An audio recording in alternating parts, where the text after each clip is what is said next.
হতাশা মাদক দিয়ে দূর হয় না। হতাশা দূর হবে, বলে দিব, তিনটা জিনিস, মাত্র তিনটা। কয়টা ভাই? এক, 5 ওয়াক্ত নামাজ। এক কি? নামাজে আপনি অজু করে সিজদা দেন, ইনশাল্লাহ আপনার মনে প্রশান্তি না আসলে আমাকে এসে বলেন যে আসে না। চোখের পানি, মনের আবেগ যা আছে আপনার ভিতরে, কষ্ট, দুঃখ, যন্ত্রণা, সব আল্লাহকে ঢেলে দিবেন ইনশাল্লাহ। নিজের আবেগ ধরে রাখবেন এখানে, আপনি আল্লাহর জন্য ঢেলে দিবেন। মানুষকে আবেগ দেখা কি না? মানুষ আপনার চোখের পানির মর্ম বুঝবে?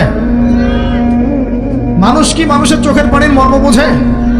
আপনার পিতা যদি মারা যায়, আমার কাছে এসে দোয়া চান, কান্নাকাটি করে, আমি দোয়া করতে পারবো, কিন্তু আমি কিন্তু আপনার ফিলিংসটা বুঝতে পারবো না। আপনার অনুভূতি কে বুঝতে পারবেন? আল্লাহ পাক আপনার ঘাড়ের রগের চেয়েও কাছে আছেন। সুবহান সুবহান, আল্লাহ পাক ঘাড়ের রগের চেয়ে কাছে আছে। গতকালকে বাংলাদেশের একজন বরেণ্য আলেমের সাথে একটা কনফারেন্সে ছিলাম। উনি বলছিলেন যে এক ব্যক্তি, এটা শোনেন, এক ব্যক্তি খুব তার শখ যে তিনি সাহাবীদের মতো নামাজ পড়া শিখবেন। কথা বুঝতে পারছেন? সাহাবীদের মতো নামাজ শিখবেন। তো একজন বরেণ্য আলেমের কাছে এসেছেন, এসে বলছেন যে আমাকে সাহাবীদের মতো নামাজ শিখিয়ে দেন। তখন সেই আলেম আরেকজন আলেমের সন্ধান দিয়েছেন যে তুমি তার কাছে যাও, তিনি শেখাবেন। তো সেই ব্যক্তি একটু অবাক হয়েছেন, কারণ যাকে প্রশ্ন করেছিলেন তিনি অনেক বড় মুহাদ্দিস, আর যার কাছে পাঠানো হচ্ছে তিনি অত বড় মুহাদ্দিস নন, কিন্তু আবেদ, আমল করেন। তাকে গিয়ে বলছেন উনি আমাকে পাঠিয়েছেন সাহাবীওয়ালা নামাজ শিখিয়ে দেন। তখন তিনি বলছেন ঠিক আছে, সুন্দর করে ওযু করে আসো, সুন্দর করে ওযু করে আসো। ওযু করার সময় খালি খেয়াল রাখবা যে আমি ওযু করছি শুধু আল্লাহর সন্তুষ্টির জন্য। কি খেয়াল রাখবেন? ওযু করছি শুধু আল্লাহকে রাজি খুশি করার জন্য ওযু করছে, আর কোনো উদ্দেশ্য নাই আমার। ওযু করতে যাচ্ছে, তিনি আবার বলছেন দাঁড়াও, শুধু আল্লাহকে রাজি খুশি করার জন্য ওযু করো। আবার শুরু করছেন, আবার বলছেন শোনো, শুধু আল্লাহকে রাজি খুশি করার জন্য ওযু করো। এভাবে বলতেই আছেন। নামাজে দাঁড়িয়েছেন, দাঁড়ানোর আগে বলছেন শোনো, শুধু আল্লাহকে রাজি খুশি করার জন্য নামাজ পড়ো। বলতেই আছেন। এক পর্যায়ে সে ব্যক্তি নামাজ শুরু করলো। নামাজে মনোযোগ এদিক ওদিকে যায়, আর তার মাথায় এটা আসে, এই শুধু আল্লাহকে রাজি খুশি করার জন্য আমাকে নামাজ পড়তে হবে, শুধু আল্লাহকে রাজি খুশি করার জন্য নামাজ পড়তে হবে। এই চিন্তা তার মনের মধ্যে ঘুরপাক খাচ্ছে। এভাবে নামাজটা সে শেষ করে চিন্তা করছে যে নামাজ তো পুরোপুরি মনোযোগ দিতে পারলাম না। বারবার মাথার মধ্যে এরকম চিন্তা আসছে, আল্লাহ আমাকে তো মাফ করে দাও, নামাজটা আমার মনে হলো না ঠিক মতো। তখন সে ফিরে এসে তার সে ওস্তাদকে বলছেন আমার তো নামাজ এরকম করে পড়লাম, কিন্তু শেষমেশ মনে হলো যে নামাজটা হয়তো কবুল হয় নাই, আল্লাহর কাছে খুব মাফ চাইলাম, আল্লাহ আমাকে মাফ করে দাও, নামাজটা মনে হলো না। তখন সেই যে প্রথম ব্যক্তি যিনি পাঠিয়েছেন তিনি বলছেন এটাই হলো সাহাবীওয়ালা নামাজ। তারা আল্লাহকে রাজি খুশি করার জন্য নামাজ পড়তেন, নামাজ শেষ করে আল্লাহর কাছে ইস্তেগফার করতেন, আল্লাহ কিছুই হলো না, কিছুই হলো। আমার কথা কি বুঝতে পারছেন? অতএব আল্লাহকে রাজি খুশি করার জন্য আপনি আপনার আবেগ, আপনার ইবাদত সব ঢেলে দিবেন, অন্য কারো কাছে কিছু পাওয়ার আশা করুন। আমাকে আল্লাহ পাঠিয়েছেন দুনিয়াতে নামাজ পড়তে, রোজা রাখতে, দিনের প্রচার করতে, দিনের জ্ঞান অর্জন করতে, এই তো। তা আমি একজন মেয়ের জন্য জীবন নষ্ট করে দিব কেন? আমি তাহলে আল্লাহর কাছে কি মুখ দেখাবো, আর নবীর কাছে কি মুখ দেখাবো? ওখানে গিয়ে বলবো আল্লাহ আমি আমার অমুক প্রেমিকার জন্য আশেক হয়ে একদম জীবন দিয়ে দিয়েছি, আত্মহত্যা করেছি। গেছে ভাই, যাইতে দেন। যে ব্যক্তি আপনার অবস্থানকে মূল্যায়ন করে নাই, সে আপনার যোগ্য ছিল না। এখন আপনি কি করবেন? নিজের অবস্থান উন্নত করেন, আপনার পিছনে লাইন ধরে ঘুরবে ইনশাআল্লাহ। এটাই বাস্তবতা। দুনিয়া খুব খারাপ জিনিস। মানুষের অবস্থানকে মূল্যায়ন করে, মানুষের অবস্থানকে মূল্যায়ন করে, কিন্তু আল্লাহ রাব্বুল আলামিন আপনাকে সর্বাবস্থায় ভালোবাসেন। এই যে আমরা এখন অনেক পাপ করছি না, আল্লাহ কি আমাদেরকে আযাব দিয়ে ধ্বংস করে দিয়েছেন? আল্লাহ পাক এখনো আমাদেরকে ভালোবাসেন, রহম করেন, আল্লাহ পাক অপেক্ষা করছেন কখন তওবা করবে, আমি তওবা কবুল করব। এই কখন আমার বান্দা খালি একবার বলে আস্তাগফিরুল্লাহ, আল্লাহ পাক সাথে সাথে মাফ করে দিবেন। সেই আল্লাহকে ভুলে আপনি কার পিছনে ছুটছেন? আমরা কিন্তু নিয়াত করতে পারি ভাই যে আমরা যারা ওয়াজ শুনলাম জীবনে কোনোদিন সিগারেটে হাত দিব না ইনশাআল্লাহ। রাজি আছি ভাই? অন্য বড় বড় জিনিস তো বহুত দূরের কথা। আচ্ছা, অনেকে রাজি হয় নাই কেন? আপনারা কি অলরেডি আসক্ত? আমি অনেক ভাইকে দেখেছি মাশাআল্লাহ ইফতার খুলেই একদম বেনসন টানা শুরু করে। হ্যাঁ, এটা যে হারাম আপনাদের কেউ ওয়াজ করে শোনায় নাই? এটাকে কি মনে করেন আপনারা, হারাম না হালাল? কেউ বলেছে মাকরু, নাকি মাকরু ফতোয়া দিয়েছে? মাকরুহ শব্দের অর্থ জানেন আপনি? মাকরুহ শব্দের অর্থ কি? শোনেন, সূরা বনী ইসরাঈল খুলবেন। কোন সূরা? সূরা বনী ইসরাঈল আল্লাহ পাক বলছেন আমি বনু ইসরাঈলকে এই কাজগুলো করতে নিষেধ করেছেন। কোন কোন কাজ? জেনা করো না, জেনার ধার কাছে যেও না, এতিমের মাল আত্মসাৎ করো না, শিরিক করো না ইত্যাদি।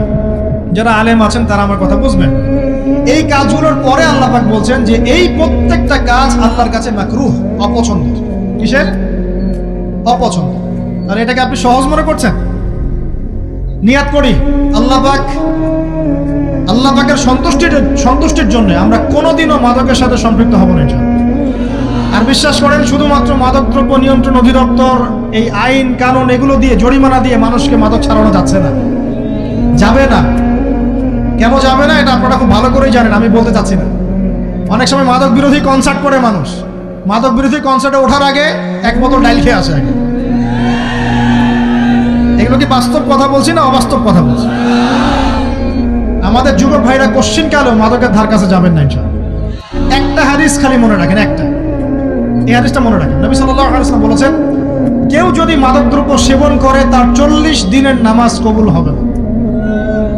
সিগারেট একটা খেয়েছি, 40 দিন নামাজ নাই। এরপর যদি সে তওবা করে আল্লাহ মাফ করে দিবেন।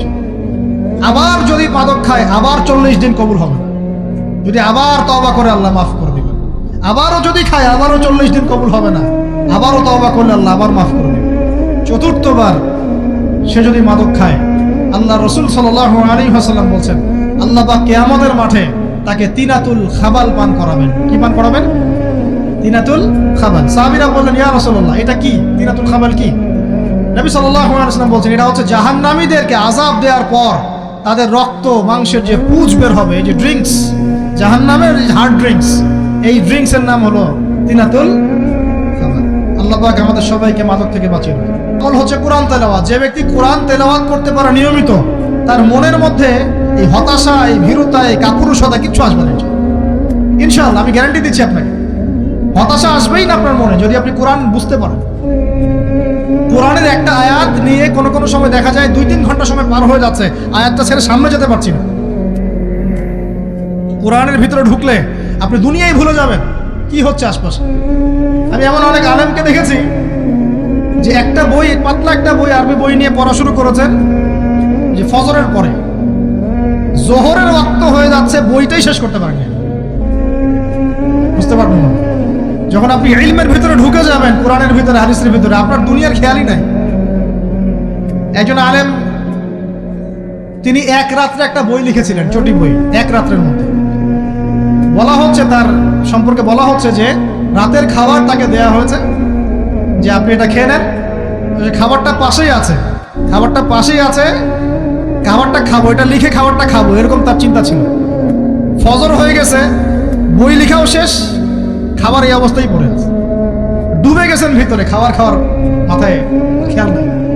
এরকম হয়। একজন মনীষী, বিখ্যাত মনীষী, রিয়াদুস সালেহীন কিতাবের রাইটার, সংকলক আল্লামা নববী রাহিমাহুল্লাহ, এরকম সারা রাত চলে গেছে, পাশে 2টা খেজুর, ওই 2টা খেজুর খাওয়ারই সময় পান। হাদিস নিয়ে গবেষণা করতে রাত পার হয়ে গেছে। আমি বলতে চাচ্ছি, যখন ইলমের ভিতরে, কোরআন হাদিসের ভিতরে ঢুকে যাবেন, আপনার দুনিয়ার খেয়াল আপনার চলে যাবে। এই টেনশন, হতাশা, এই সেই বাদ, তখনই আল্লাহ পাক আপনাকে তার পক্ষ থেকে রহমত দিবেন, বরকত দিবেন। আল্লাহ আপনার দুনিয়ার কাজগুলো করে দিবেন ইনশাআল্লাহ। তখন দেখবেন কেউ আপনার দুনিয়ার ওই কাজটা করে দিয়েছে, কেউ ওই কাজটা করে দিয়েছে, কেউ বাসায় খাবার পাঠিয়ে দিয়েছে, আল্লাহ পাকই এগুলো করাই দিবেন ইনশাআল্লাহ।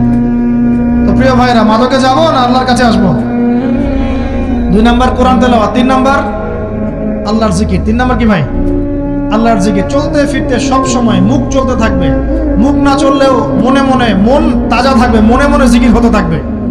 মনে মনে জিকির করতে পারেন, মুখ নড়বে না, কিন্তু মনে মনে আপনার একটা জিকির হতে থাকবে। সুবহানাল্লাহ, আলহামদুলিল্লাহ, লা ইলাহা ইল্লাল্লাহ, আল্লাহু আকবার। করা যাবে?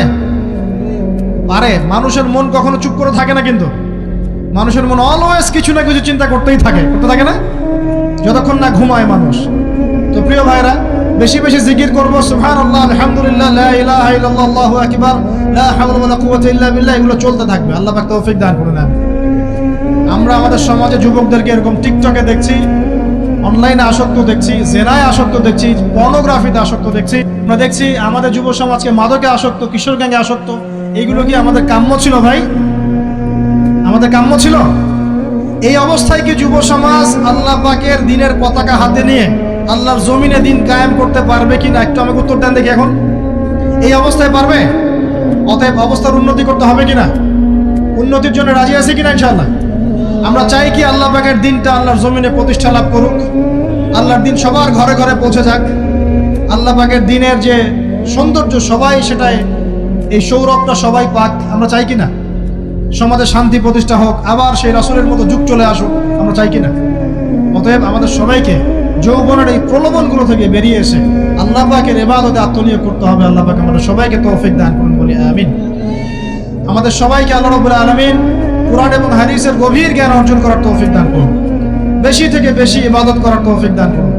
আল্লাহ পাক সবাইকে হারাম সমস্ত রিজিক থেকে বাঁচিয়ে রাখুন, জেনা, ব্যভিচার এবং নারীর ফিতনা, মাদক থেকে আল্লাহ বাঁচিয়ে রাখুন।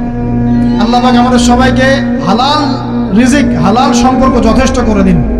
আল্লাহ পাক আমাদের সবাইকে যেন দিনের দাওয়াতের মেহনত করার তৌফিক দান করেন এবং আলেম ওলামার সাথে পরামর্শ করে দিন শেখার এবং বোঝার তৌফিক দান করেন। যুবতী দিনী বোনদের জন্য, এখানে বোনরা আছেন না? আছেন কি না? দিনী বোনরা আছেন?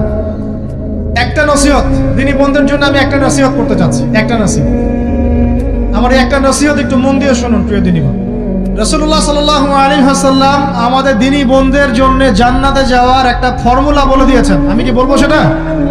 আচ্ছা, রাসূলুল্লাহ সাল্লাল্লাহু আলাইহি ওয়াসাল্লাম বলেছেন আমাদের দিনী বোনেরা, আমাদের মায়েরা, এই নারী জাতি মাত্র 4টা কাজ করলে জান্নাতের যে কোনো দরজা দিয়ে ইচ্ছা প্রবেশ করতে পারবে। খুশি হন নাই? কয়টা কাজ? মাত্র 4টা। এক, যদি আমাদের দিনী বোনেরা 5 ওয়াক্ত নামাজটা ওয়াক্ত মতো পড়ে, আল্লাহ পাক তৌফিক দান করুন, বলি আমিন। 2 নাম্বার, যদি তারা রমাদান মাসের রোজাটাকে ঠিক মতো আদায় করতে পারে। 1 নাম্বার 5 ওয়াক্ত নামাজ ঠিকঠাক আদায় করা, 2 নাম্বার রমজান মাসে সাওম রাখা, 3 নাম্বার তাদের লজ্জাস্থানের হেফাজত করা, মানে শরঈ পর্দা মেনটেন করা, শরঈ পর্দা মেনটেন করা। এবং আমি বলে দেই, চেহারাটা আপনাদের পর্দার অন্তর্ভুক্ত। এটা নিয়ে অনেক বাকবিতণ্ডা হয় না সমাজে, চেহারা দেখানো যাবে কি যাবে না ইত্যাদি। চেহারা আপনার পর্দার অন্তর্ভুক্ত বিষয়, ফুল স্টপ। এর উপরে ফতোয়া অনেকভাবে দিচ্ছে, কিন্তু বরেণ্য উলামায়ে কেরামের কিতাবগুলো ঘাটাঘাটি করেন, তাদের ফতোয়া হচ্ছে চেহারা আপনার পর্দার অন্তর্ভুক্ত বিষয়, চেহারা ঢেকে রাখবেন, আল্লাহ পাক তৌফিক দান করুন। চোখ থাকবে খোলা, ঠিক আছে। 4 নাম্বার, স্বামীর আনুগত্য করতে হবে। স্বামীর আনুগত্য, এই যে আনুগত্য শব্দ শুনলেই মানুষের একটা মানে নেগেটিভ ধারণা তৈরি হতে পারে। স্বামীর আনুগত্য মানে কি আমি তার দাসত্ব করব? আনুগত্য মানে, প্রিয় দিনী বোন, আনুগত্য মানে দাসত্ব নয়। আনুগত্য মানে কোরআন সুন্নাহর যে বিধানগুলো আপনার স্বামী আপনাকে পালন করতে বলবে, আপনি সেগুলো করবেন, আপনি করতে বাধ্য। কিন্তু স্বামী যদি কোরআন সুন্নাহর বাইরে কিছু করতে বলে, সেটা মানতে আপনি বাধ্য নন। স্বামী যদি আপনাকে বলে যে সুদ খাও, এই সুদি এনজিওতে আসো, নাম লেখাও। স্বামী যদি আপনাকে বলে যে আসো বেপরদায় বাইরে যাই, সাজুগুজু করে বের হও, চলো ঘুরে আসে বেপরদায়। স্বামী যদি বলে দেবরকে একটু খাবারটা দিয়ে আসো, আমার অফিসের কলিগ আসছে, খাবার পরিবেশন করো, আসো ডাইনিংয়ে আসো। এই যে হারাম কাজ, বেপরদার আদেশ করছে, সুদের আদেশ করছে, আপনি সেগুলো পালন করবেন। কিন্তু হালাল বৈধ যে কোনো বিষয় আপনি স্বামীর আনুগত্য করবেন, এটা আপনার উপর ফরজ। এই 4টা কাজ যদি আপনি করতে পারেন, জান্নাতের যে কোনো দরজা দিয়ে ইচ্ছা আপনি প্রবেশ করতে পারবেন ইনশাআল্লাহ। আল্লাহ পাক আমাদের দিনী বোনদেরকে এই 4টা কাজ করার তৌফিক দান করুন। আমাদের সবাইকে আল্লাহ পাক জান্নাতের জন্য কবুল করুন, বলি আমিন।